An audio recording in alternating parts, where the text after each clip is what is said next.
एक व्यक्ति में मन और आत्मा की कितनी सहभागिता होती है? नासमझ अबोध प्राणी इससे किस प्रकार बच सकता है? क्या दोबारा पढ़ो। एक व्यक्ति में मन और आत्मा की कितनी सहभागिता होती है? अच्छा, मन और आत्मा। नासमझ अबोध प्राणी इससे किस प्रकार बच सकता है? बहुत सुंदर प्रश्न है, और ये प्रश्न उसी के दिमाग में आता है जिसने अपने आप को जानने की इच्छा प्रकट की है। हमारे शरीर के 3 भाग हैं, स्थूल शरीर, सूक्ष्म शरीर और कारण शरीर। स्थूल शरीर में ये हार्ड मास का शरीर, ये 5 कर्मेंद्रियां स्थूल शरीर में आती हैं। सूक्ष्म शरीर में मन, बुद्धि, चित्त, अहंकार और ज्ञानेंद्रियां, 5 ज्ञानेंद्रियां आती हैं। कारण शरीर में आत्मा। जब तक ये तीनों नहीं होते तब तक शरीर काम नहीं करता। आत्मा की प्रेजेंस ही काफ़ी है, जैसे सूर्य की प्रेजेंस ही काफ़ी है, चंद्रमा की रात में प्रेजेंस ही काफ़ी है, सारे काम ऑटोमेटिक होते हैं। ऐसे ही आत्मा के प्रेजेंस में सब काम ऑटोमेटिक होते हैं। आत्मा अपने आप में कुछ नहीं करती, लेकिन आत्मा की प्रेजेंस से ही सब काम होते हैं। जब शरीर बनता है माँ के पेट में, तो भी 5 तत्वों से ही बनता है। जब बाहर आता है तो उन्हीं 5 तत्वों में बढ़ता रहता है। उसके अंदर सूक्ष्म शरीर भी होता है, उसके अंदर कारण शरीर भी होता है। जिस दिन कारण शरीर चला जाता है उस दिन सूक्ष्म शरीर और स्थूल शरीर काम नहीं करते, अपने अपने स्रोत में मिल जाते हैं। आत्मा को देख करके इकट्ठे होते हैं और आत्मा के निकलते ही बिखर जाते हैं, क्योंकि 5 तत्व एक दूसरे के दुश्मन हैं। आकाश, वायु, अग्नि, जल और पृथ्वी, ये एक दूसरे के दुश्मन हैं, खा जाते हैं। जब प्रलय होती है, पृथ्वी जल में घुल जाती है, जल को अग्नि सोख लेती है, अग्नि हवा में मिल जाती है, हवा आकाश में समा जाती है, तो प्रलय हो जाती है। ऐसे ही जब आत्मा शरीर से निकल जाती है तो ये 5 तत्व अपने आप में बिखर जाते हैं। कोई भी तत्व नष्ट नहीं हो सकता, ये साइंस कहता है। संसार का एक अणु भी आप डिस्ट्रॉय नहीं कर सकते, उसका रूप बदल सकते हैं। इसी तरह से जब संसार का कोई भी फिजिकल अणु आप नहीं चेंज कर सकते, तो आत्मा को कैसे चेंज करोगे? ये तो परमात्मा का अंश है, ये चेंज नहीं होती। कहते हैं कि आत्मा ने दुख झेला, आत्मा दुख नहीं झेलती। ये अज्ञान है हमारा कि हमने कर्म किए और हम दुख भोग रहे हैं, अज्ञान है। शरीर दुख नहीं भोगता इसलिए क्योंकि शरीर जड़ है। सूक्ष्म शरीर, जब तक आत्मा प्रेजेंट है, सूक्ष्म शरीर सब कुछ झेलता है। अभी मेरे पास वो आया है सब, साधो कौन आया और कौन गया, साधो कौन आया और कौन गया। क्या है? मन माया का चक्कर है ये सब, जन्म मरण है मन का चक्कर। जन्म मरण जो है ये मन का चक्कर है, सूक्ष्म शरीर का चक्कर है। कैसे? कहते हैं कि जैसे कर्म करेगा वैसा फल देगा भगवान। जो जो कर्म करेगा अंत में भोगना पड़ना। उनका रिकॉर्डिंग कहाँ होता है? कौन इसको लिख करके रखता है कि क्या क्या कर्म किए? हर एक के सूक्ष्म शरीर में एक फेसबुक का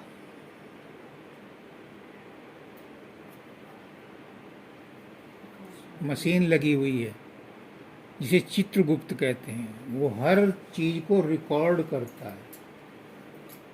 हर चीज चित्त में रिकॉर्ड होती है, सूक्ष्म शरीर में रिकॉर्ड होती है। जिस समय हम सो जाते हैं उस समय मन नहीं रहता। जब तक जागृत हैं शरीर को मन नचाता है। जैसा मन सोचता है वैसा ही शरीर हरकत करता है, कर्मेंद्रियां हरकत करती हैं मन के आदेश से। जब स्वप्न होता है तो शरीर काम नहीं करता, मन फिर भी काम करता है। लेकिन जब गहरी नींद होती है तो मन भी काम नहीं करता। फिर कौन करता है? आत्मा जो कारण शरीर है। जब वो रेस्ट करती है तो 1 घंटे का, 24 घंटे में 1 घंटा ऐसा आता है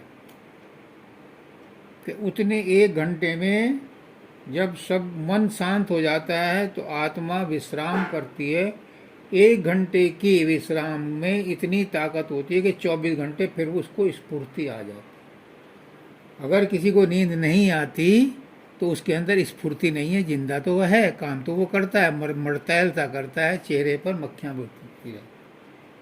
जब 1 घंटे की वो नींद आ जाती है तो उसके अंदर स्फूर्ति आती है, क्योंकि आत्मा के कांटेक्ट में लगता है। तो आत्मा का और मन का और शरीर का आपस में संबंध इतना ही है कि आत्मा की प्रेजेंस से फॉर एग्जाम्पल धूप चमक रही है, तालाब में पानी है, धूप या सूरज की रोशनी तालाब पर पड़ी और सामने एक कोठी है। उस कोठी में जो रिफ्लेक्शन है वो जाता है। अगर तालाब के किनारे पेड़ हैं तो वो रिफ्लेक्शन कोठी पर भी जाएगा उन पेड़ों का। क्यों? क्योंकि सूरज की प्रेजेंस है, उससे सारे रिफ्लेक्शन क्रिएट हो रहे हैं। ऐसे ही आत्मा की प्रेजेंस से मन तरह तरह के खेल खेलता रहता है और आत्मा को मजबूर कर देता है ये सोचने के लिए, ये तूने देखा, तूने किया, तुझे दर्द हुआ, तूने कर्म किया, तू इसे भोग। अब आत्मा को अज्ञान है, ज्ञान नहीं है, तो वो उसे भोगती है। और जब गुरु कहता है कि तूने किया ही नहीं, तो गुरु क्या करता है? अपनी तरफ से जेब से निकाल के कोई पुड़िया नहीं देता, वो उसकी सोच बदल देता है। कृष्ण भगवान कहते हैं कि ये प्रकृति की शक्तियां जब कंबाइंड होती हैं, 5 तत्व, 3 गुण, सतोगुण, रजोगुण, तमोगुण, और 5 प्रकृति के ये तत्व हैं, आकाश, वायु, जल, अग्नि, पृथ्वी। इनको एक बर्तन में डाला, उसके बाद प्रारब्ध इसमें लग गया और आत्मा का रिफ्लेक्शन पड़ गया। जार में डालो तो अंदर अंदर उनके केमिकल रिएक्शन होता है, वो केमिकल रिएक्शन ही कर्म है। तो कृष्ण भगवान कहते हैं कि ये कर्म प्रकृति के द्वारा किए जाते हैं, लेकिन अज्ञानी पुरुष ये समझता है कि ये मैंने किया। अब तूने किया तो भुगत, गुरु क्या करता है? गुरु यही शिक्षा देता है कि ये कर्म प्रारब्ध से हुए हैं, प्रकृति से हुए हैं, तुमने नहीं किया। क्या कहते हैं? सब कुछ करो, सब कुछ करो, मतलब इस संसार में आए हो सब कुछ करो, लेकिन किसी चीज से संबंध मत जोड़ो। संबंध जोड़ते ही तुम उसके ओनर बन जाओगे, और तुम ओनर हुए और कर्म का भुगतान करने के लिए 84 लाख योनियों का जाल तैयार है, फिर कोई नहीं काट सकता। ये संबंध है। आगे क्या है? Next question. हाँ नहीं, इसी का दूसरा भी होगा। ना समझ अबोध प्राणी इससे किस प्रकार बच सकता हाँ, ये तो पूछने की बात है। अबोध प्राणी इस चक्कर से कैसे बचे? ये तो सच्चाई है कि इंसान के अंदर जो आत्मा है वो अजर अमर अविनाशी है, लेकिन हमने आत्मा को जाना नहीं, मन को भी जाना नहीं, शरीर को जाना तो अपने आप को शरीर मान लेते हैं। मेरा नाम अर्चना है, मेरा नाम ऋचा है, मेरा नाम राजेश है, हमारी यही पहचान रह गई। जबकि ये पहचान तो इस जन्म की है। हमारे अरबों खरबों जन्म हो गए, उनकी पहचान का किसको पता?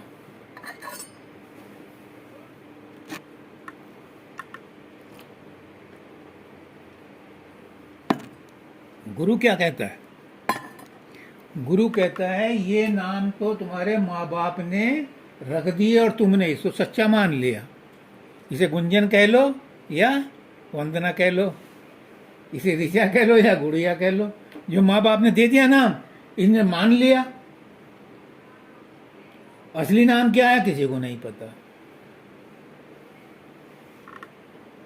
गुरु कहता है कि तुम्हारा असली नाम ये नहीं है, तुम्हारा असली देश भी ये नहीं है, तुम्हारे असली माँ बाप भी ये नहीं है।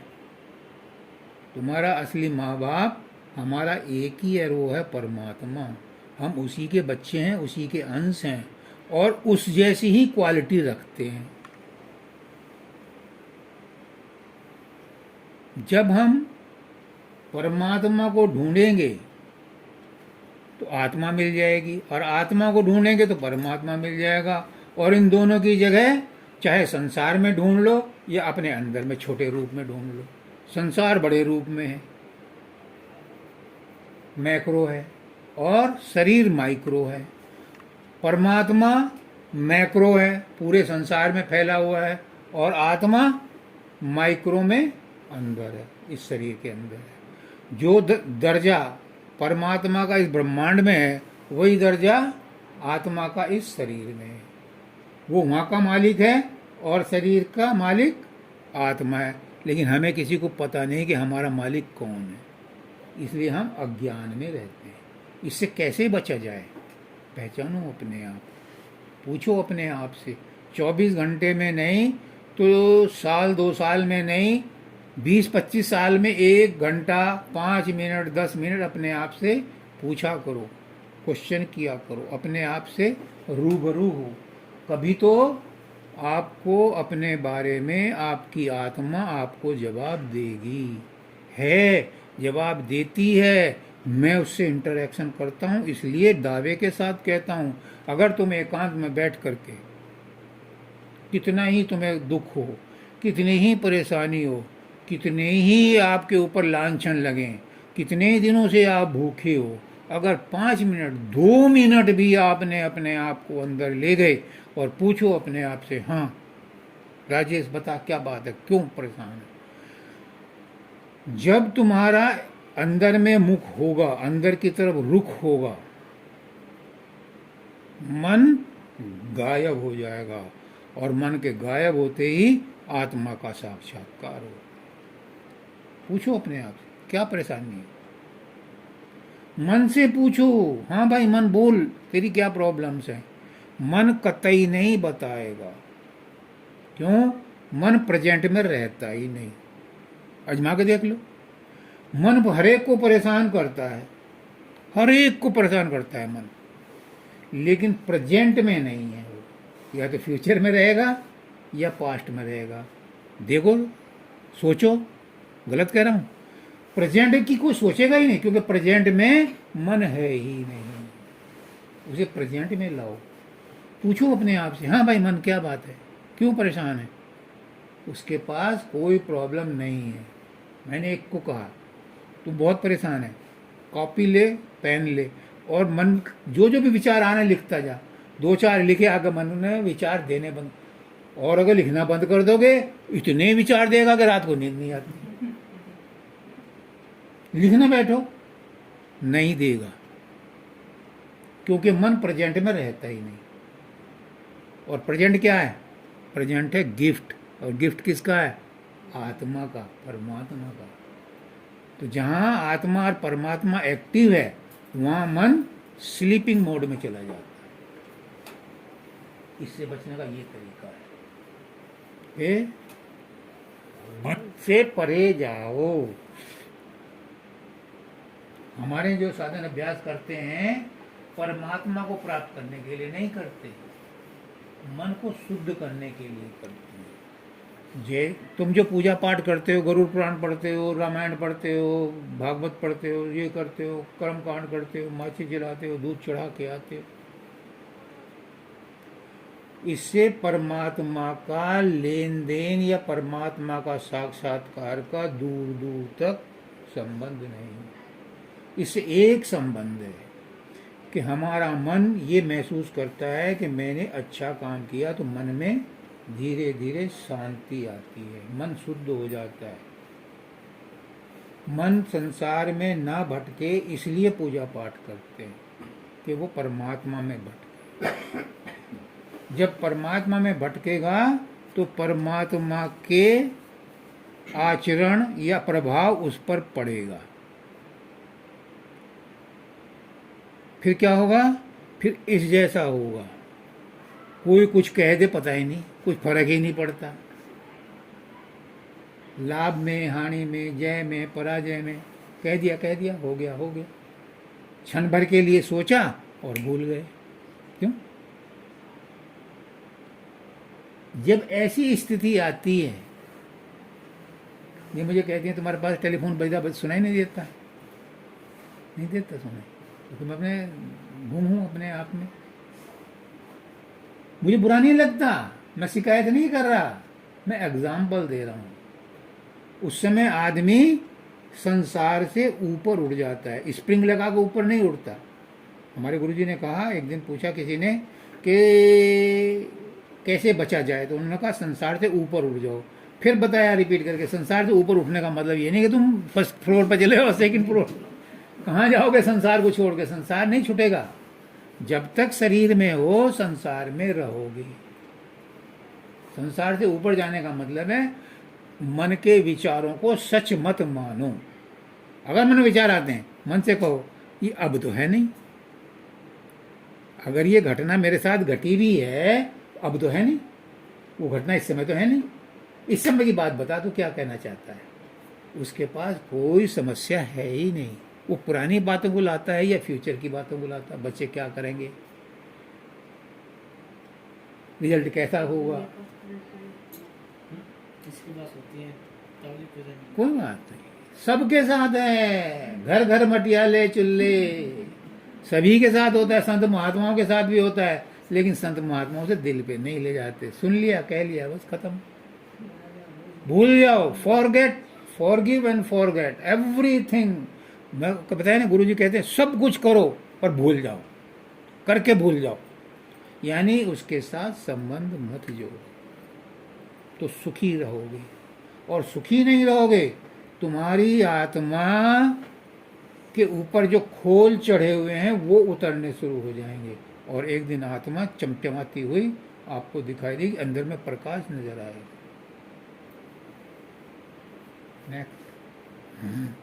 दूसरों के नकारात्मक विचार हमें बहुत शीघ्रता से प्रभावित करते हैं, परंतु सकारात्मक विचार क्यों नहीं, और हमारे विचार दूसरों को क्यों प्रभावित नहीं करते? ऐसा है, नकारात्मक विचार, पहले तो विचारों की शक्ति देखो। रूट कॉज में जाओ। मैं हर सत्संग में कहता हूँ, किसी भी बात को सोचने से, किसी भी बात पर विचार करने के लिए उसके रूट कॉज में जाओ। ऊपर ऊपर से सॉल्यूशन मत ढूंढो। ये विचार आते कहाँ से? विचारों का स्रोत क्या है? विचारों का स्रोत है मन, और मन हमारी व्यक्तित्व का इम्पोर्टेंट पार्ट है। स्थूल शरीर और आत्मा के बीच में मन है। इस मन के बिना हम कोई भी काम नहीं कर सकते, इसलिए मन जरूरी है। अगर मन मर गया तो हम भी मर जाएंगे। मन नहीं मर सकता, मन को नहीं मारना, पर मन को वश में करना है। बताऊंगा कैसे होता है मन। तो विचारों का रूट कॉज है मन, और मन कहाँ से आया है? मन आया है ब्रह्मांडी मन से, और ब्रह्मांडी मन कौन है? विष्णु भगवान। कितनी ताकत है, संसार का पालन पोषण करते हैं, उनका अंश है ब्रह्मांडी मन। ब्रह्मांडी मन कहलाते हैं वो। कितनी ताकत है उनके अंदर, और उतनी ताकत हमारे मन में भी है, लेकिन इस शरीर में रहते हुए वो बिखरी हुई है।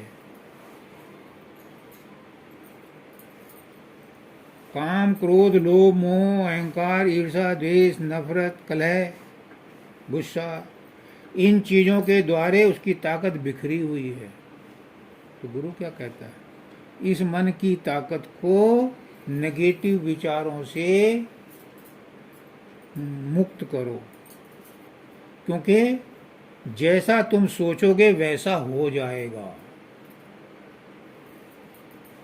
अभी ना हो, टाइम पर होगा। मैं अक्सर कहता था बहुत दिनों में मेरी गाड़ी को एक्सीडेंट हो, और उसी दिन ठुकती थी उसी दिन ठुकती थी।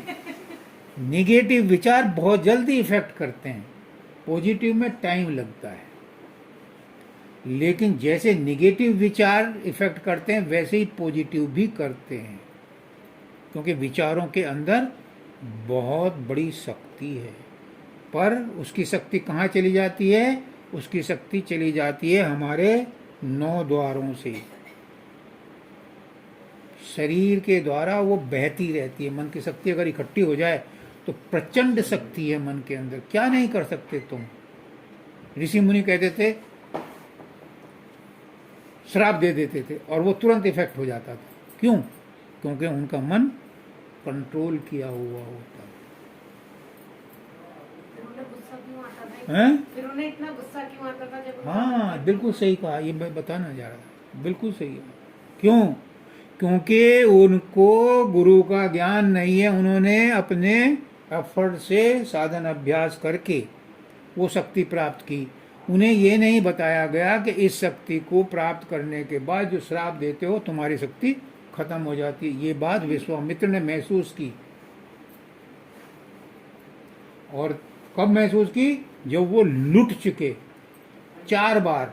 5वीं बार क्या हुआ?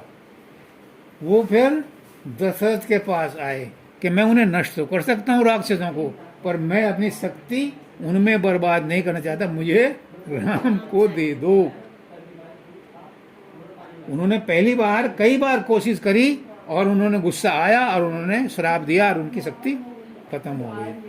तो जब उनको इस बात का ज्ञान हो जाता है कि मन की प्रचंड शक्ति मेरे पास है और मैंने उसको सदुपयोग नहीं किया, दुरुपयोग किया, तो वो नष्ट हो जाती है। इसलिए गुरु कहता है कि अपने मन को कंट्रोल में रखो।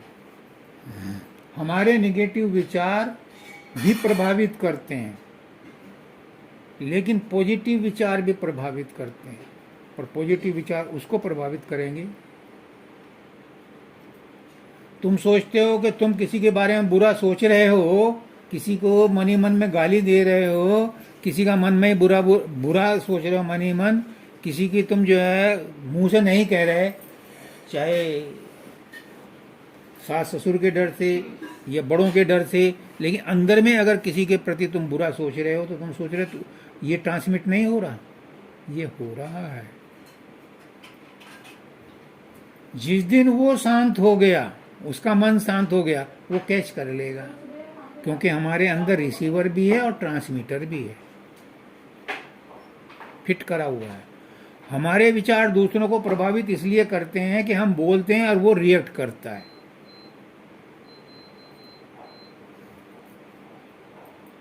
अच्छे विचार इसलिए नहीं करते कि अच्छे विचारों पर कोई विश्वास नहीं करता। तुम बहुत अच्छे हो, कोई फर्क नहीं पड़ा, तू बड़ी गंदी है, बस लग गई आग। क्यों? क्योंकि निगेटिविटी डायरेक्ट हिट करती है। कैसे? एक एग्जाम्पल है, सांप के फन को आप छेड़ो तो डायरेक्ट हिट करेगा, और उसकी पूंछ को सहलाओ तो बड़ी प्यारी लगती है, बड़ी चिकनी होती है, लेकिन वो घूम करके हिट करेगा। तो सकारात्मक विचार देर से इफेक्ट करते हैं, लेकिन नकारात्मक विचार बड़ी जल्दी इफेक्ट करते हैं। संत किसी को कह देता है जा तेरा काम हो जाएगा, उसका काम हो जाता है। क्यों? क्योंकि वो सकारात्मक विचारों का धनी है, उसने अपने मन को कंट्रोल में किया हुआ है। बाबा फकीर थे होशियारपुर में, एक लड़के को कभी उन्होंने बचपन में दे दिया था आशीर्वाद, जा तू कनाडा जाएगा, बहुत पैसा कमाएगा। 5-7 साल बाद, 10 साल बाद उसके बाप का पीजीआई चंडीगढ़ से एक आदमी चिट्ठी लेके आया कि जिस बच्चे को महाराज जी आपने आशीर्वाद दिया था वो तो टीबी की लास्ट स्टेज में है और डॉक्टर ने कहा है 1-2 दिन का मेहमान है। बाबा फकीर हुक्का पी रहे थे, उन्होंने चिट्ठी को हुक्के में डाला और उसे सुट्टा मार दिया, और उसको कह दिया सेक्रेटरी को लिख कर दे दो कि तेरी बीमारी गुरु ने पी ली, और सेक्रेटरी ने वैसे ही लिख दिया। और उस लड़के ने सुना और वो 4 पैसे खड़ा हो गया, सारी नली पली तोड़ के खत्म। डॉक्टर आए, पहले तो नर्स आई, फिर डॉक्टर आए, सब कुछ, ये गार्ड को बुला लिया, इसे पकड़ो पकड़ो, बांधो बांधो, क्या हुआ तुझे? मुझे कोई बीमारी नहीं। उसका टेस्ट किया, कुछ बीमारी नहीं थी, कोई जर्म था ही नहीं। क्यों? जिसने उसे आशीर्वाद दिया था उसने अपने मन को कंट्रोल किया हुआ था। तो वो सकारात्मक विचारों में भी उतनी ही शक्ति है। लेकिन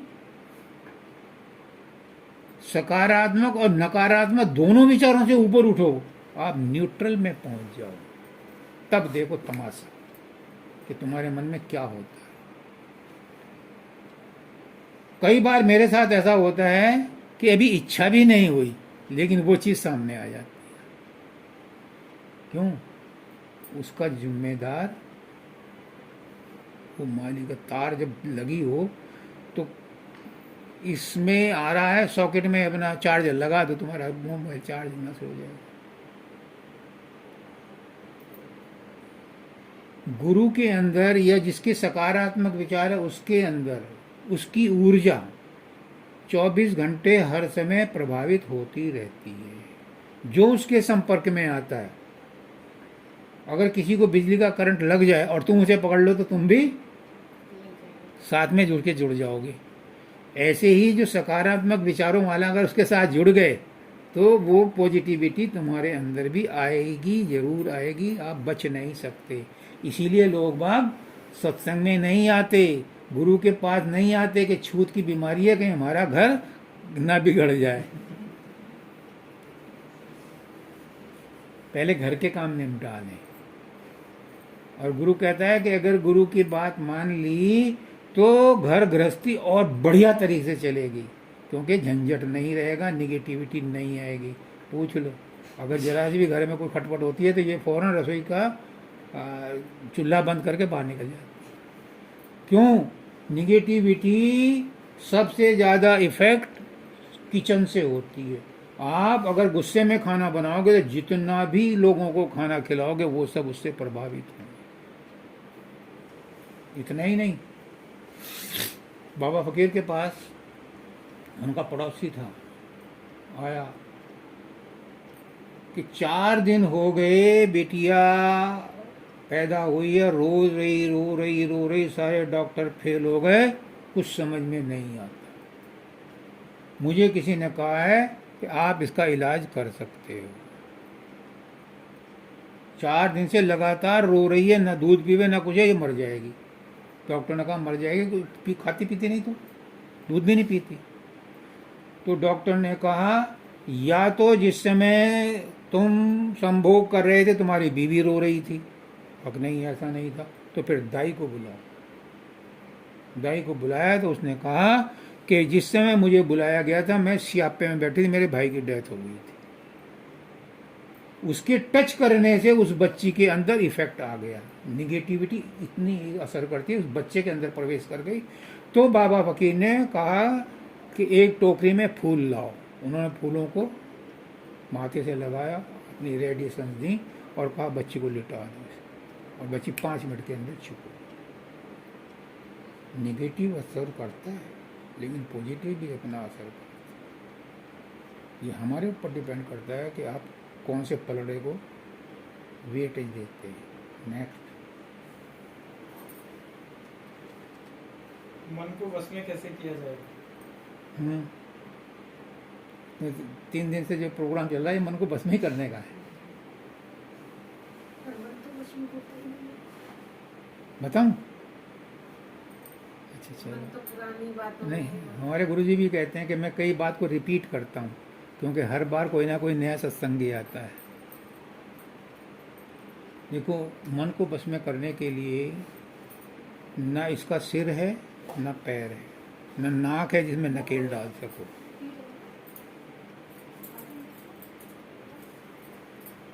इसको बस में करने के लिए अपने अंदर एक संकल्प लेना पड़ता है। आज मैं खुश रहूंगी, व्हाट कम में, कुछ भी हो जाए आज मैं खुश रहूंगी।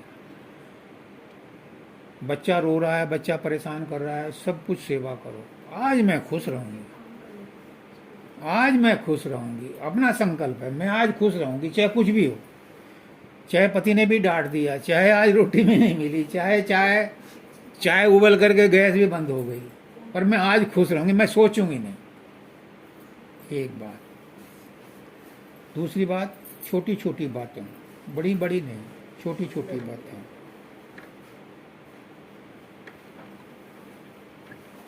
अपनाना शुरू करो, छोटी छोटी बातें। क्या मेरे बोलने से, मेरे चलने से, मेरे कहने से किसी को परेशानी हुई?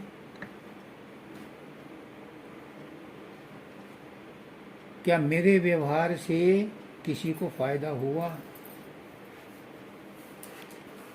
अगर नहीं तो मुझे और इम्प्रूव करना चाहिए। अपने मन को समझाने के लिए, अपने मन को इम्प्रूव करने के लिए, अपने मन को शुद्ध करने के लिए छोटी छोटी बातों पर ध्यान दो। किसी ने कुछ कह दिया, होता रहता है, चलता रहता है, उस पर ध्यान मत दो, उसके बारे में मत सोच। छोटी छोटी बातों पर अगर तुम सोचना शुरू करोगे तो मन बस में नहीं आएगा। मन तो चाहता है उपद्रव क्रिएट करना, और तुम उसको इग्नोर करते रहो तो मन भी कहेगा यार यहाँ दाल नहीं गलती, कहीं और चलते हैं। छोटी छोटी बातें, मैं देख रहा हूँ, ये कुछ भी हो जाए, बच्चे कितने भी चिल्लाएं, चुप चिक्कें, कम से मेरे सामने इसने जो है गुस्सा नहीं करके दी। बाद में पहले करती हो मुझे नहीं पता। छोटी छोटी बातें जो हैं हमारे मन को सुधारती हैं और यही बिगाड़ती हैं। अगर तुम बात बात पर गुस्सा करोगे, बात बात पर चुगली करोगे, बात बात पर दूसरों को नसीहत करोगे, मैं क्यों चुप बैठा रहता हूँ? कोई पूछता है तो बताता हूँ, क्योंकि मुझे भी अपने मन को संभालना है। मेरे अंदर भी अहंकार ना आ जाए कि तू तो प्रवक्ता हो गया, तू तो प्रवचन देता है, तू तो ये हो गया, तू तो बता, मुझे नहीं पता। जो बोलता है मेरा गुरु बोलता है, मुझे याद है, और ये फैक्ट है। मुझसे तुम 5 मिनट बाद पूछोगे तुमने क्या कहा था आज, तो मुझे याद नहीं है, क्योंकि मैं नहीं बोलता, कोई और बोलता है। अपने मन को वश में करने के लिए आप ही एक सक्षम हो, दूसरा कोई आपके मन को कंट्रोल नहीं कर सकता। ये बकवास है सब। आप अपने मन के मास्टर हो। क्यों? मन से ऊपर है बुद्धि और बुद्धि है आत्मा के नजदीक। तो आपकी आत्मा का आपके मन के साथ संबंध है। और अगर मन साफ होता है, मन शुद्ध होता है, मन कंट्रोल में आता है तो आत्मा निखरती है। और मन अगर बेचैन है तो बेचैन मन से किया हुआ पूजा पाठ भी जहर बन जाता है, वो प्रभाव नहीं डालता, उसका प्रभाव नहीं पड़ता। इसलिए जब भी पूजा पाठ करो शांत मन से करो, वरना मत करो, फिर कभी करो। अगर मन शांत नहीं है तो पूजा पाठ भी मत करो। क्यों? अगर गंदे विचार रख करके पूजा पाठ कर रहे हो तो वो एंटी जाएगा, उसका नुकसान ज़्यादा हो जाएगा। कई बार हम कहते हैं, छोटी सी बात है, भगवान ये दे दे, मन ने डिमांड रख दी, कभी पूरी हो जाएगी, लेकिन क्या होगा? उसको मिलने के बाद तुम्हारी समस्याएं और बढ़ जाती हैं, और ज़्यादा बढ़ जाती हैं। क्योंकि इन संसार की चीज़ें मांगने में, एक आदमी था, कहानी से बात समझ में आती है। वो गुरु के पास कहीं गया होगा, सत्संग सुन रहा होगा, तो गुरु ने कहा था, अगर एकाग्र मन से तुम बार बार एक ही बात को रिपीट करोगे तो वो तुम्हारी इच्छा पूरी हो जाती है। तो एक किसान था, वो गया खेत में और एक ढेले को कहने लगा, सोना हो जा, सोना हो जा, सोना हो जा, सोना हो जा। सुबह से शाम हो गई, वो ना खाया ना पिया ना कुछ हो, आखिर तंग हो गया, अरे सोना है तो पत्थर हो जा, वो पत्थर हो गया।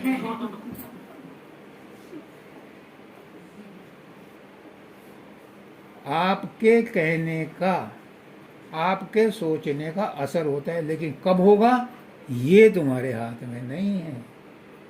कर्म तुम्हारे हाथ में है, फल तुम्हारे हाथ में नहीं है। इसलिए मत मांगो, वो उसे पता है बिन मांगे सब कुछ दे रहा है। अगर मांगोगे तो फिर इच्छा तो पूरी होगी। तुमने कहा मैं राजा बन जाऊं, बन जाओगे। कब जन्म में बनोगे और कैसे बनोगे? कोई बीमार राजा बन गया, हॉस्पिटल में पड़ा है, कोई कमज़ोर हो गया तो उसे जेल में पड़ा है। मत मांगो, वो सब कुछ देता है। पंडित जी कह रहे थे कि औरत औरत का ही रूप लेती है, उसी का चोला भरती है। सती जो है वो स्वर्गलोक में जाती है और फिर वहाँ से आकर के दोबारा से उसी पति को भरती है। तो फिर क्या फ़ायदा हुआ इसका? अगर इस संसार में रहना है, 84 लाख योनियों में रहना है, तो फिर स्वर्ग भी किस काम का?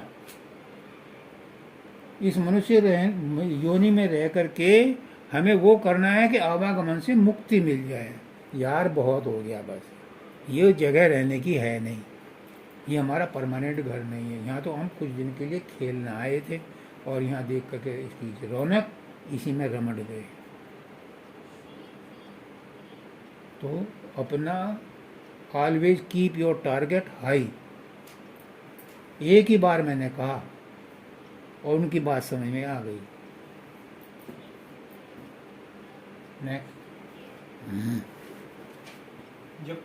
जब गुरु पहले से ही निश्चित है तो उसे ढूंढे कैसे? हाँ, ये बात, ये तो उन्हें पता चल गया था। फिर मैंने लास्ट दिन, जिस दिन वो कह रहे हाँ हाँ हाँ, तो मैंने उनसे कहा कि तुम्हें गुरु करने की भी जरूरत नहीं है। मुझे नहीं पता ये क्वेश्चन लिखा हुआ है। मैंने उनसे कहा तुम्हें गुरु भी करने की जरूरत नहीं है, क्योंकि तुम उस स्टेज पे पहुंच गए हो। गुरु की एक स्टेज होती है। गुरु हमें मदद करता है, हमारे जो शरीर में आत्मा है उसको सिकोड़ करके यहाँ तक ला करके उसका ऊपर चढ़ाने का रास्ता बताता है, ताकि वो इस झंझट से मिटे। और यहाँ मन का वो है दरबार, मन का स्थान है।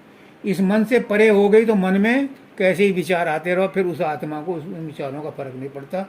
यही काल है, यही माया है, यही प्रलय है, यही सब कुछ है। इससे ऊपर हो गया तो वो अजर अमर अविनाशी हो गया। ये है आत्मा का पद, जहाँ से बाल शुरू होते हैं माथे पर। यहाँ आत्मा के अपने स्थान में पहुँच जाता है। इसके बाद भी हमारा और स्थान है। आत्मा में रह करके भी हमारा परमानेंट मोक्ष नहीं है। शरीर में नहीं आता वो, जैसे स्वर्ग से लौट करके वापस आते हैं, वो वापस नहीं आता। जब कोई और संत आता है, उसकी जो अधूरी कमाई रह गई उसे पूरी करा करके फिर वो सतलोक पहुंचाता है। तो क्या था इसमें? जब गुरु पहले से ही निश्चित है तो हम उसे कैसे प्राप्त करें, कैसे पहचानें?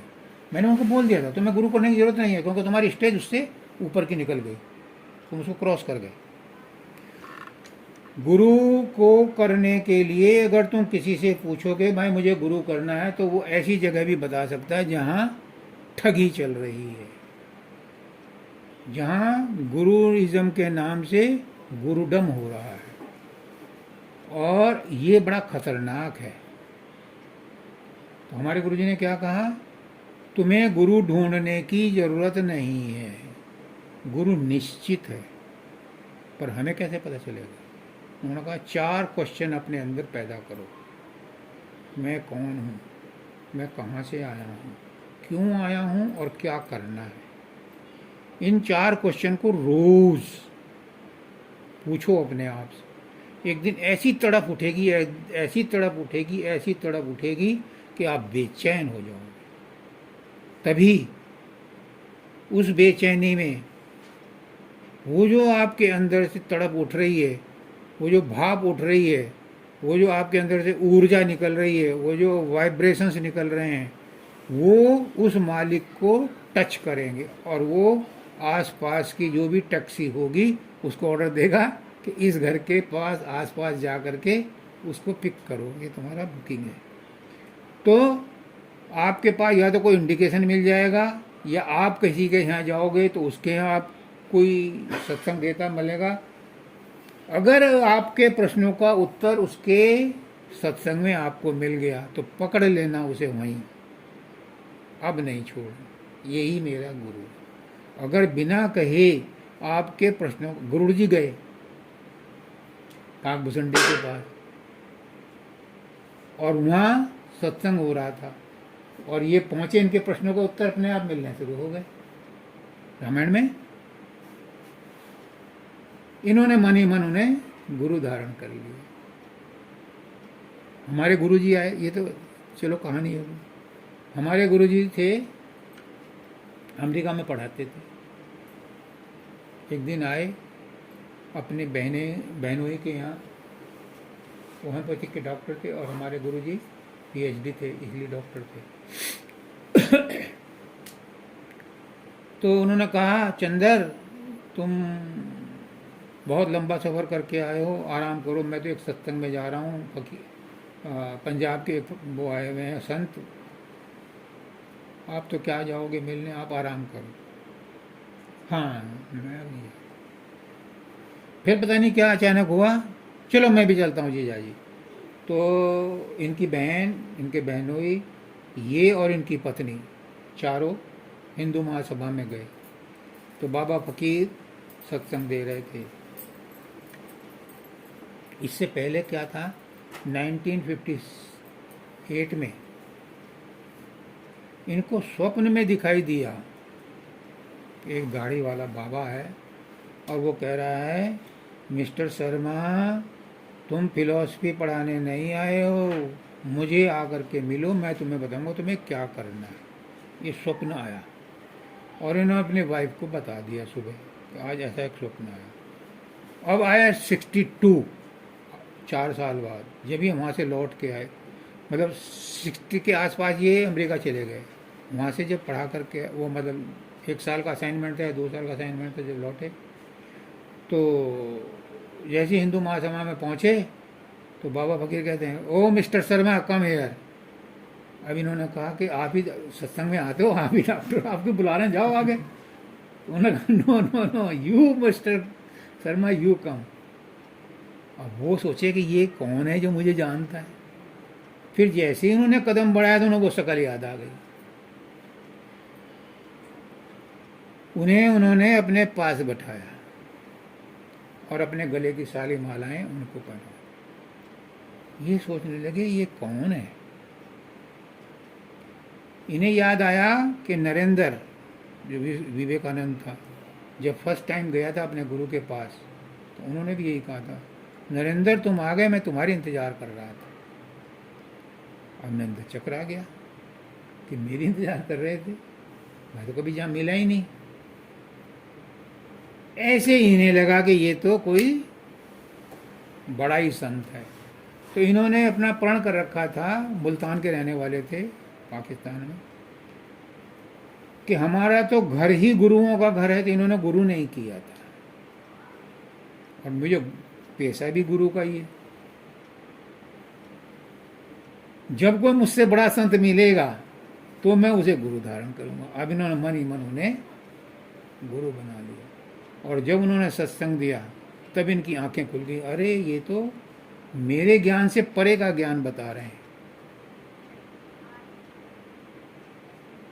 तो बात क्या थी, क्वेश्चन क्या था हमारा? जब गुरु पहले से ही निश्चित है तो उसे ढूंढे कैसे? हाँ जी, उनका गुरु निश्चित था, तड़प थी। जब तड़प होती है तो निश्चित गुरु मिल जाता है, ढूंढने से नहीं मिलता। मेरे गुरु ने गुरु नहीं ढूंढा, परिस्थितियां ऐसी बन गई कि वो अपने जीजा जी के साथ सत्संग में आया, उन्हें गुरु मिल गया। गरुड़ जी शंकर के पहले तो ब्रह्मा जी के पास ही गए थे अपना समाधान लेके।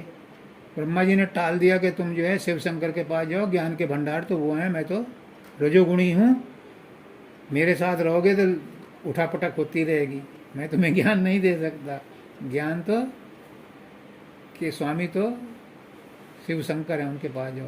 और स्वामी शिव शंकर ने उन्हें टाल दिया कि तुम वहाँ जाओ, और वहाँ जाते ही उन्हें अपने प्रश्नों के उत्तर मिलने शुरू हो गए। ऐसे मिलता है गुरु। जब तुम उसकी बात सुनो और तुम्हारी प्रश्नों का उत्तर मिलना शुरू हो जाए, झुक जाना उसके चरणों में कि यही मेरा गुरु। नेक्स्ट। मन में नकारात्मक विचार रखने से मन सकारात्मक सोच ये तो हो गया था पहले, कैसे सोच सकते हैं? ये तो हो गया। नेक्स्ट। कि आत्मा को भी कर्म भोगने पड़ते हैं। हाँ, ये है बात। ये सबसे इम्पोर्टेंट चीज है, समझो इसे। कर्म कौन भोगता है? मैंने बोला हमारे व्यक्तित्व के 3 अंग हैं, स्थूल शरीर, सूक्ष्म शरीर और कारण शरीर। पंडित जी ने भी कहा कि जब आत्मा शरीर को छोड़ती है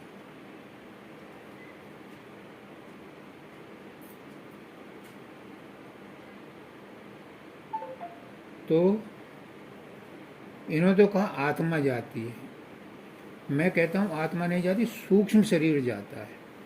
जो कष्ट रास्ते में पड़ते हैं उसे, वो सूक्ष्म शरीर को पड़ते हैं। आत्मा तो कहाँ जाएगी? हवा कहाँ जाएगी? हवा तो सब जगह पहले से मौजूद है।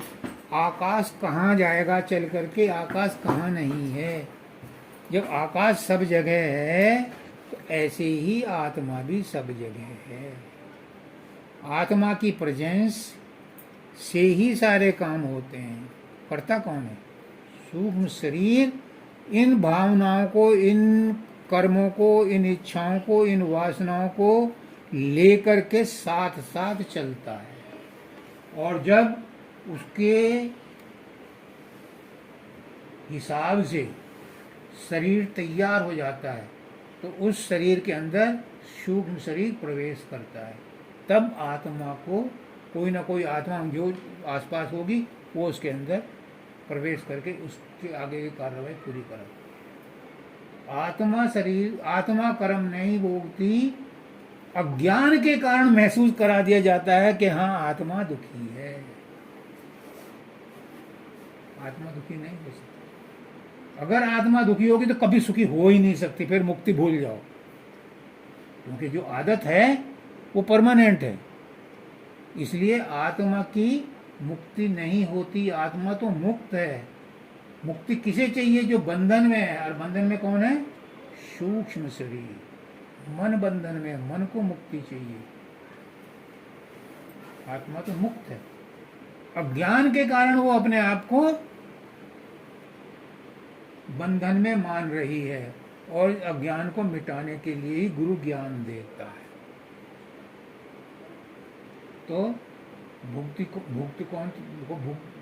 कौन है? जो करता है वही भोगता है, और करता भी सूक्ष्म मन है। सूक्ष्म मन के अंदर ही रिकॉर्डिंग होती है, सूक्ष्म मन के अंदर ही सब कुछ रहता है, और सूक्ष्म मन ही लेकर के जाता है कर्मों की टोकरी। और जहाँ उसके परम्यूटेशन कॉम्बिनेशन के हिसाब से उसका शरीर तैयार मिलता है, वहाँ के पेट में, वहाँ 4 महीने बाद उसमें प्रवेश करता है, सूक्ष्म शरीर प्रवेश करता है। आत्मा तो 4 महीने बाद आती है। और वो भी आत्मा हमारे शरीर में, तुम्हें ताज्जुब होगा, हमारे शरीर में 2 आत्माएं हैं, एक आत्मा और एक परमात्मा। आत्मा यहाँ टिकी हुई है, परमात्मा यहाँ टिका हुआ है। इसको लेकर के हमारे यहाँ पहुँचाते हैं, फिर आत्मा परमात्मा का मिलन होता है। सूक्ष्म, फिर पूछो सूक्ष्म शरीर क्या होता है? जिसके अंदर वासनाएं कामनाएं भरी पड़ी हैं, जो सब कुछ करता है, वो कहाँ जाता है? पूछो। असली चीज तो वो है। उसका क्या होता है? वो ब्रह्मांडी मन में मिलता है। यहाँ है ब्रह्मांडी मन। आत्मा ऊपर चढ़ेगी तो मन उसके साथ यहाँ तक आएगा, और यहाँ अपने घर में रुक करके आत्मा ऊपर जाएगी और मन अपने ब्रह्मांडी मन में मिलेगा। फिर उसका क्या होगा? जो कर्मों की टोकरी है, भी पूछो, उन कर्मों का कैसे भुगतान होगा? वो कर्म तो बिना भुगते नष्ट नहीं होते, उसका भी विधान है। क्या? उन कर्मों को मांगने वाले लोग डिमांड करते रहते हैं, और ब्रह्मांड में ये सारे मन विचार वहाँ इकट्ठे होते हैं। चोर है, जब चोरी करने जाता है तो देवी को नमस्कार करके जाता है, और उसे ऐसी ऐसी तरकीबें मिल जाती हैं चोरी करने की, जिनको उन्होंने सोचा भी नहीं था। वो कहाँ से आती हैं? वो उसी ब्रह्मांडी मन में जो पड़े हुए हैं विचार हैं, वहाँ से आती है, उसको कैच कर लेता है। जिसकी जैसी डिमांड होती है वैसा ही वो वहाँ से ड्रॉ कर लेता है। डिमांड एंड सप्लाई, सिंपल सा रीजन। तुम डिमांड करो और तुम्हारी इच्छा की पूर्ति होगी। कहाँ से होगी? ब्रह्मांड में पहले से सब कुछ मौजूद है, वहाँ से सप्लाई होती है। हमें गलतफहमी है, हमने आत्मा को मन मान लिया है। मन आत्मा के शक्ति से चलता है, नो डाउट, लेकिन आत्मा क्रिया शक्ति नहीं है। आत्मा में परमात्मा अपने आप कुछ नहीं करता, सब देवी देवता है जो उनकी शक्तियां हैं, उनके द्वारा काम होता है। आत्मा काम नहीं करती, आत्मा के अंदर मन और इंद्रियां जो हैं इनके द्वारा काम कराया जाता है। आत्मा को बदनाम मत करो, आत्मा निर्लेप है। हमने उसे बंधुआ मान लिया है, वो बेचारी बंधुआ होकर के रह गई, वो बंधुआ नहीं है। इसीलिए कहते हैं पहचान ले अपने को तो इंसान खुदा है, जाहिर में गो खाक है मगर खाक नहीं है। जलवों की खता क्या जो दिखलाई नहीं देते, खुद देखने वालों की नज़र पाक नहीं है। अगर हमारी निगाह साफ हो जाए, पाक हो जाए, तो हमें कण कण में परमात्मा नजर आना शुरू हो जाता है। बाहर में परमात्मा वही देख सकता है जो अपने अंदर में परमात्मा देखे, वरना बाहर में कहाँ कहाँ ढूंढोगे परमात्मा। ब्रह्मांड तो बहुत बड़ा है, इसलिए कहते हैं कि अपने आप जो सूक्ष्म शरीर है इसमें घुसो। इसमें घुसने के बाद अपने आप को पहचानो।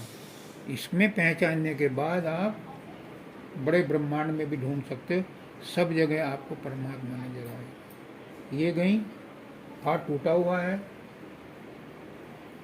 डॉक्टर इनको जो है इंजेक्शन लगाने के लिए तैयार है, उसने देखा कि ये भी बर्दाश्त कर रहे हैं, उन्होंने उठा करके वो हड्डी जोड़ दी। ये कह रहे हैं कि ये बच्चा ना गिर जाए टेबल से, अपना दर्द भूल गए, दूसरे का याद रहा। ये क्या है? सबके अंदर वही दिखाई दे। हमारे यहाँ वो वीरेंद्र हैं, वो गए डॉक्टर के पास, अब उनकी जेब में जितने भी पैसे थे, वो उससे पहले एक गरीब लेडी गई थी वहाँ, उसके बच्चे को दिखाया, अब उनके पैसे कम पड़ गए, इन्होंने 700-800 रुपये देकर डॉक्टर का भुगतान कर दिया, अपने आप बिना दिखाई चले आए। क्या है ये? ये है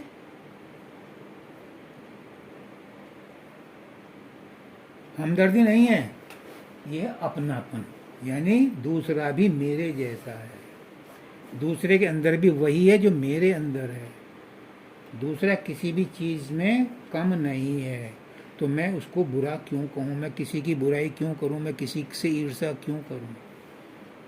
तुम गए किसी अफसर के पास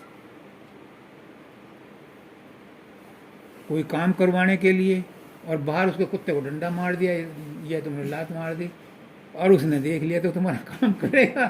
कभी नहीं करेगा। अगर तुम किसी आदमी को थप्पड़ मारते हो तो वो थप्पड़ किसको जाता है? उस परमात्मा को ही लगता है। इन छोटी छोटी बातों से मन साफ होता है, और जब मन साफ हो जाता है तो जिधर देखता हूँ उधर तू ही तू है, कि हर शय में जलवा तेरा हो बहू, तेरी ही है रग रग में रेसा रवानी, तू ही तू में तू है, तू ही मैं में मैं, सब जगह फिर वही दिखाई देता है। पहचान ये दिमाग से निकाल दो कि आत्मा बंधन में है, बंधन में आत्मा नहीं है, बंधन में मन है। आत्मा कर्म नहीं करती, कर्म शरीर करता है और मन करवाता है। ये दो चीजें बेसिक है, ये रूट कॉज है हमारे अज्ञान का। जैसे कि सब कहते हैं कि कर्म के मतलब जो होना होता है वो होता ही है, उसी के अकॉर्डिंग आपकी बुद्धि चेंज हो जाती है, आप वैसे ही कर्म करने लग जाते हैं। बिल्कुल सही है, फिर इस पर विश्वास क्यों नहीं करते? नहीं तो फिर हम तो जो कर रहे हैं तो यानी वो सही है। अब जैसे पापा गए, अब हमारे कर्म हमें ये कह रहे कि मतलब हमारे पापा थे, हमें अपना आप ही रोना आ रहा है उनके लिए, तो क्या ये चीज? दोनों बातों मिक्स कर दिया। जो हो रहा है वो प्रकृति की तरफ से हो रहा है, आप उसमें दखल अंदाज नहीं कर सकते। उसको एक्सेप्ट करो और ये मान के एक्सेप्ट करो कि यही उचित है, यही संभव था, और ये इससे बुरा भी हो सकता था, जो हुआ अच्छा हुआ। दूसरी बात, तुम्हारे पास एक स्वतंत्रता है। हम जानवर नहीं हैं, पशु पक्षी नहीं हैं, उन्हें स्वतंत्रता 0% भी है। हमें स्वतंत्रता है कर्म करने की। फुल फ्रीडम नहीं है, लिमिटेड फ्रीडम है। क्या हम उस फ्रीडम का सदुपयोग करें? हम उसका दुरुपयोग ही करते हैं। वो क्या फ्रीडम है? अपने विवेक से, अपने आत्मा से पूछ करके निर्णय लो। एकांत में बैठो और अपने आप से पूछो, समय लगाओ कि मुझे इन परिस्थितियों में क्या करना है। तुम्हारी आत्मा की जो आवाज़ होगी, उसे जब सुन करके तुम डिसीजन लोगी तो वो फाइनल डिसीजन होगा। ये है तुम्हारी लिमिटेड स्वतंत्रता, और किसी को ये स्वतंत्रता नहीं मिली। हम रैस में आके, तैस में आके, जो मन में आया ठूं देसी वही काम कर बैठते हैं, तो उससे क्या होता है? रिएक्शन गलत हो जाता है। अगर वहाँ सोच समझ करके करें तो वो परिस्थिति टल सकती है। कर्म करो, लेकिन ये सोच के करो कि मेरे आत्मा की या परमात्मा की का ऐसा ही आदेश है। फिर उसके ऊपर अफसोस मत करो, क्योंकि आपने सब कुछ छोड़ दिया तो फल भी छोड़ दो। फिर कुछ भी हो जाए, अच्छा हो या बुरा, उसी में भलाई है। अब तुम्हें एक एग्जांपल बताता हूँ। ये तो बात है कहने की। एक लेडी थी, उसका 10 साल का लड़का था, बाजार से दही लेने गया, टॉफ़ी लेने गया और कार ने टक्कर मारी और मर गया। उस लेडी ने कोहराम मचा दिया पूरी कॉलोनी में। पुलिस वाले आए, इतना कोहराम मचा दिया। हॉस्पिटल गए, वहाँ सारा हॉस्पिटल सिर पर खड़ा कर लिया। उसके बाद जो है, जो मिलने वाला आया, रो धो करके, गालियां दे दे करके उसने बुरा हाल।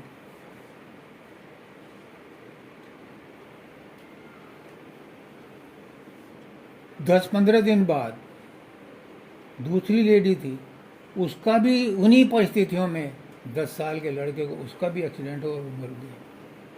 वो बड़ी शांत थी। जो कोई कहता क्या हुआ, जिसकी चीज़ थी वो ले ली उसने, इतने दिन के लिए हमें रखने को दिया था, हमारा इतना ही संबंध था। हमारे गुरुजी थे, इनकी पत्नी का देहांत हुआ तो दुबई से रवि पंडित जी जो नेक्स्ट वो हैं, उनका फ़ोन आया। उन्होंने कहा राधा स्वामी, इन्होंने कड़क से जवाब दिया, राधा स्वामी। अरे तुम तो बिल्कुल बेफिक्र हो, मैंने सुना ऐसा हो गया। हाँ हो गया, उसका मेरा साथ इतना ही था, खत्म हो गया, इसमें रोने धोने की क्या बात है। तो उस औरत से पूछा कि वो इतनी रोई थी और ये हुआ था, उसने मुझे क्या पता, उसका कर्म उसके साथ, मेरा कर्म मेरे साथ। पता चला कि ये गुरु के पास जाती थी, गुरु का ज्ञान इसके साथ था कि जो हो गया वो बेहतर हो गया। जिसकी चीज़ थी उसके पास उसने ले ली। वो अज्ञानी थी, वो उसके साथ मोह करती थी जैसे तुम करती हो। इस मोह से दूर होना ही ज्ञान है, मोह को हटाना ही ज्ञान है।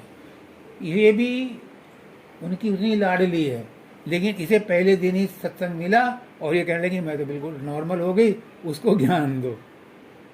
ये गंभीर है, ये इतना ज़्यादा नहीं लेती, तुम इमोशनल ज़्यादा हो और ये भी इमोशनल है, लेकिन ये थोड़ा सा ज़्यादा मैच्योर है, ये पूरा मैच्योर है। तो अपने आप को ये समझो कि जो हो रहा है उसकी मर्जी से हो रहा है, इससे बुरा भी हो सकता था। जो हो रहा है अच्छा हो रहा है, उसी में खुश रहो। क्यों? हम उसके बच्चे हैं, वो हमारे लिए बुरा कभी नहीं करेगा ही नहीं। हमारी बुद्धि भ्रष्ट है कि हम कहते हैं कि भगवान तूने क्या कर दिया, उसको बजाय धन्यवाद देने के, शुक्रिया अदा करने के, हम उसको रोज गाली देते रहते हैं। तूने ये नहीं दिया, तूने वो नहीं। इतना कुछ दिया उसने, उसका एक बार शुक्रिया नहीं। एक आदमी था, यंग मैन, वो नदी के किनारे गया तो एक साधु उधर से निकल रहा, तो वो साधु ठिठक गया, उसको भाप गया उसका इरादा। उसने कहा यंग मैन क्या प्रॉब्लम है? कि मैं आत्महत्या करने जा रहा हूँ, ना बीवी मेरी सुनती, ना बच्चे मेरे सुनते, ना ससुर सुनता, ना बाप सुनता, ना भाई सुनता, और जहाँ नौकरी करता वो मेरी नहीं सुनता। मैं तो परेशान हूँ, नौकरी से भी निकाल दिया, बीवी भी रोज दुत्कारती है, मैं क्या करूँ? मैं जीने लग रहा ही नहीं, मुझे कुछ नहीं दिया भगवान ने। तो उसने कहा कि अगर मैं तुझे 5-7 लाख रुपए दिलवा दूँ तो फिर तो ठीक रहेगा। तो चल राजा के पास, उसे गुर्दा चाहिए तेरा 5 लाख रुपए देगा। अब मैं तो नहीं देता। अच्छा चल टांग दे दे, टांग भी नहीं देता। हाथ दे दे, हाथ दे दे। अच्छा एक आंख दे दे, नहीं मैं देता। इतनी बहुमूल्य चीजें तेरे पास हैं और तू कह रहा है कि परमात्मा ने मुझे कुछ नहीं दिया। धन्यवाद देने के लिए आपके पास बहुत कारण है, उसका धन्यवाद दो। पड़ोसी कोई 1 कप चीनी दे दे आपको तो आप 10 बार शुक्रिया अदा करते हैं, और उसने इतना कुछ दे रखा, उसका कितनी बार शुक्रिया अदा करा तुमने परमात्मा का? ये मालिक तेरा शुक्रिया नहीं कर, फिर भी वो नाराज नहीं होता, फिर भी वो देता ही रहता है। लेकिन उसकी दात और ज्यादा बढ़े इसलिए अपने मन को शुद्ध करने के लिए उसका शुक्रिया अदा करो। उसके ऊपर एहसान नहीं करते, चाहे उसे रोज गाली दो, उसे कोई फर्क नहीं पड़ता। लेकिन अगर उसका शुक्रिया अदा करोगे तो मन धीरे धीरे शुद्ध हो जाएगा। एक फकीर था, एक सेठ ने भंडारा किया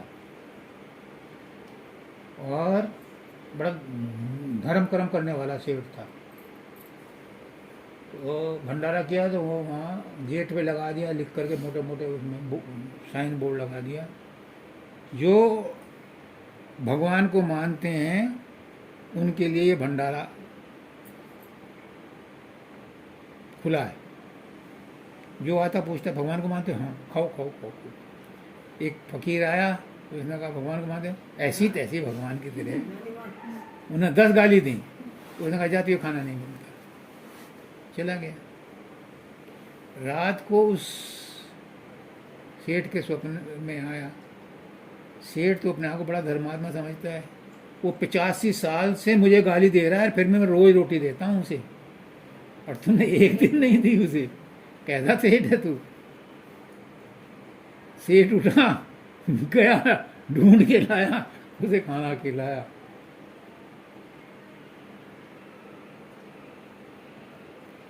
कमी हमारे अंदर है, हम परमात्मा का शुक्रिया अदा नहीं करते। अगर परमात्मा शुक्रिया अदा करें तो उसकी दात और ज़्यादा बढ़ेगी। चाहे उसे गाली दो या उसको कुछ करो, उसे फर्क नहीं पड़ता। लेकिन हमारा मन गंदा होता है अगर हम उसका शुक्रिया अदा नहीं करते। हाँ जी, नेक्स्ट क्या है? क्या आत्मा और प्राण एक हैं? हाँ, क्या आत्मा और प्राण एक हैं?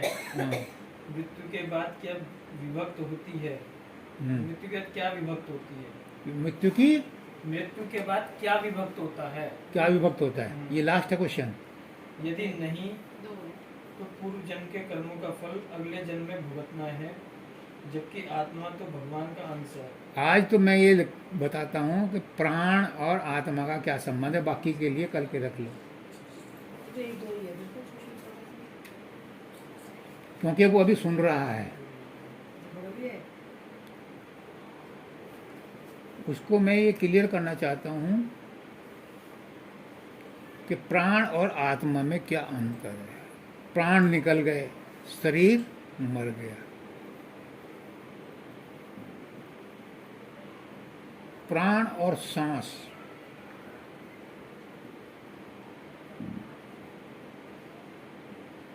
सांस स्थूल है, प्राण सूक्ष्म है। हवा भी सूक्ष्म है, लेकिन जब सांस लेते हैं तो स्थूल मानी जाती है। प्राण जो है उससे भी सूक्ष्म है। लेकिन प्राण आत्मा से तीसरे स्टेप नीचे है। अभी पंडित जी ने बताया और हमारे उसमें भी लिखा हुआ है कि जिस समय आत्मा आती है मालिक के पास से, जैसे बूंद आती है बादलों से, तो जैसी एटमॉस्फेयर में आती है तो एटमॉस्फेयर का कवर चढ़ जाता है। फिर नीचे आती है, उसके ऊपर दूसरा कवर चढ़ जाता है। फिर पृथ्वी के औरा में आती है तो इसकी गंध सुगंध सब उसमें भर जाती है। फिर वो जहाँ गिरती है वहाँ की प्रभाव पड़ता है। फिर जिसके साथ मिलती है उसका प्रभाव पड़ता है, वैसी बन जाती है। ऐसे ही जब आत्मा आती है तो उसके ऊपर पहले आनंदमय कोश का पर चोला चढ़ता है, नहीं पहले बढ़ता है अन्नमय कोश, शरीर बनता है। फिर चोला चढ़ता है प्राणमय कोश, उसके अंदर प्राण आता है। फिर आता है मनोमय कोश, फिर मन आता है, सूक्ष्म शरीर आता है। फिर उसके बाद आता है विज्ञानमय कोश, यानी उसकी बुद्धि बननी शुरू होती है। फिर अंत में आता है आनंदमय कोश। आनंदमय कोश के अंदर आत्मा है। तो आत्मा के और प्राण के बीच में 3 स्टेप और है। तो आत्मा को परमात्मा से मिक्स नहीं किया जा सकता, लेकिन प्राण उतना ही इम्पोर्टेंट है शरीर को जिंदा रखने के लिए जितनी के आत्मा। प्राण किससे चलता है? धौंकनी किससे चलती है?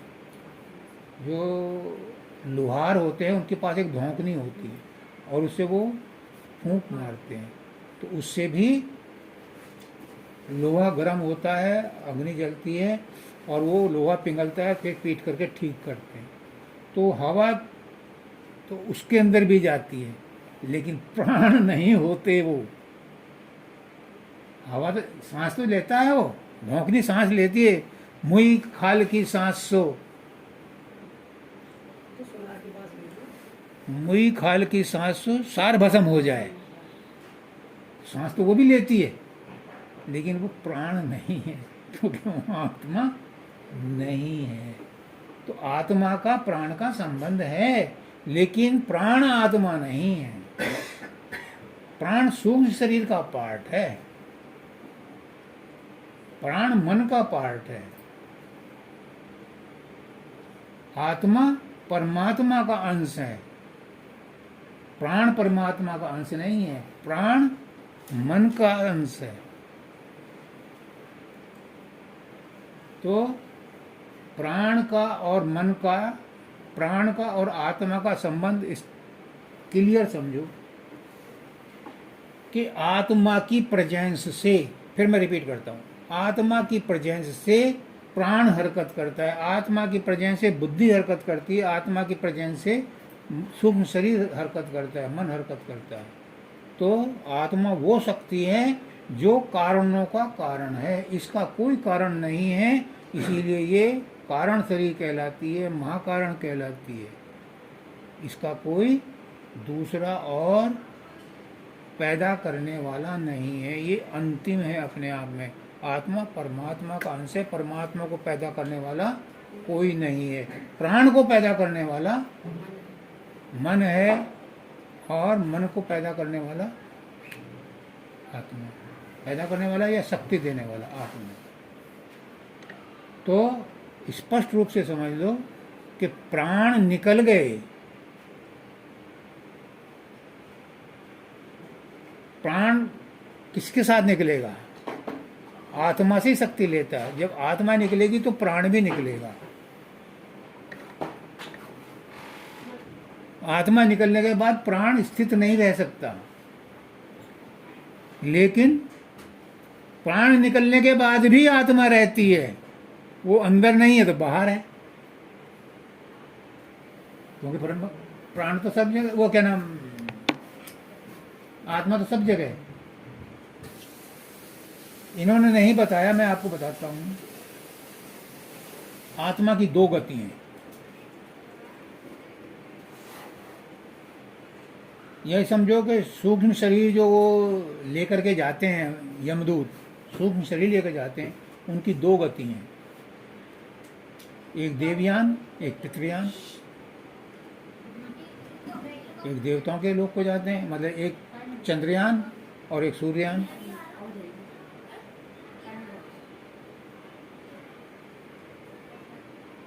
लेकिन